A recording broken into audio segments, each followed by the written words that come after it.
Isabel Cecilia Oropesa era el nombre que aparecía en su cédula de identidad. Nació en 1931 y fue hija adoptiva. No se cansaba de repetir que de su padre adoptivo recibió la más hermosa lección de amor. Era un hombre de 26 años que en ese momento estaba escondido en un ranchito en la Charneca arriba, en los mismos ranchos que todavía existen. Eran tiempos de dictadura en Venezuela. Él la recibió y quiso como su hija, junto a su hermana, desde el mismo momento en que las vio por primera vez. Mi tía era la hija del gobernador del Distrito Federal de acá de Venezuela, ¿no? Digamos, el gobernador de la capital.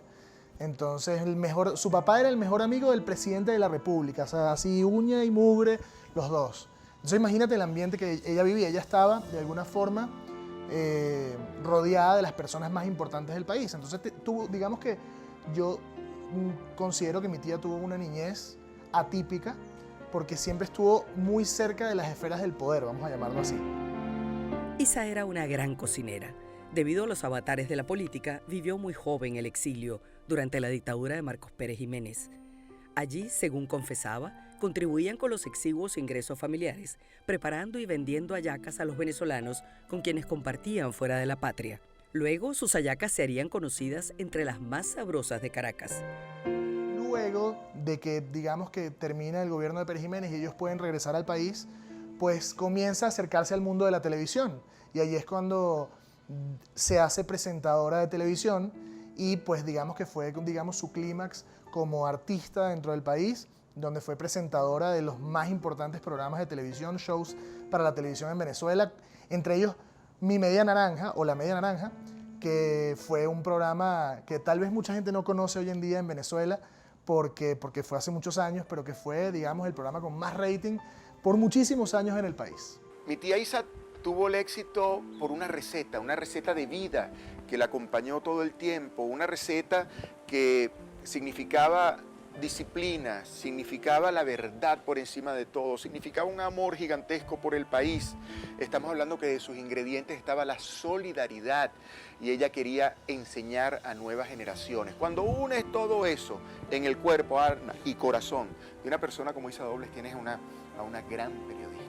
Sin duda alguna, Isa Dobles fue para el mundo del periodismo, yo diría de la comunicación en general en Venezuela, un personaje muy importante, un personaje que en los años 70 cumplió un importante papel como presentadora de televisión, renovó la televisión, trajo ideas novedosas, logró programas de un extraordinario éxito como La Media Naranja, programas de concurso, y su figura se consolidó sin duda alguna como una de las referencias más importantes del mundo televisivo. Isa Dobles primero fue una mujer que quiso mucho a Venezuela. Yo siento que al recordar a Isa es recordar a Venezuela.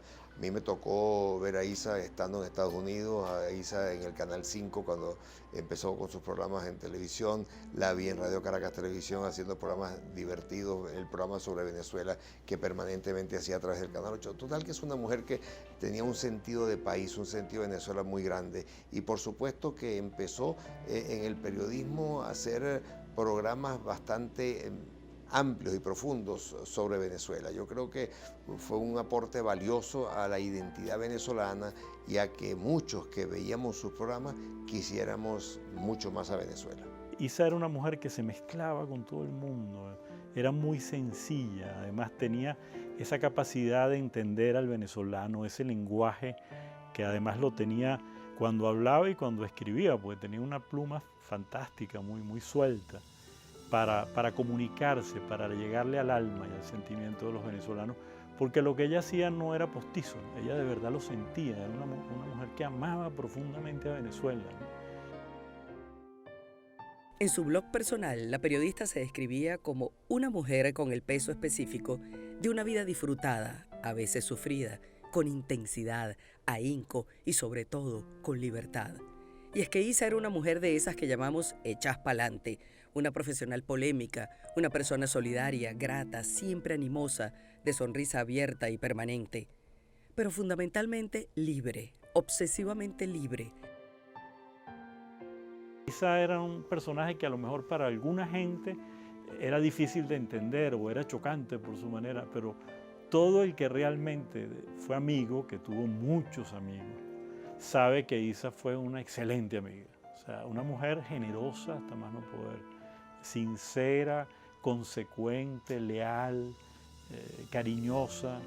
Verdaderamente yo creo que ella fue una fuera de serie, como decimos los venezolanos, ¿no? Mencionar personalidades, pues podemos pasar todo el día hablando, pero para ella se le hacía natural decir, por ejemplo, bueno, el día que yo, una vez estaba sentado con Fidel y estábamos conversando sobre tal tema y él me dijo tal cosa, para ella era normal, o con Armando Manzaneros, o con cualquier personalidad importante, trascendental del planeta.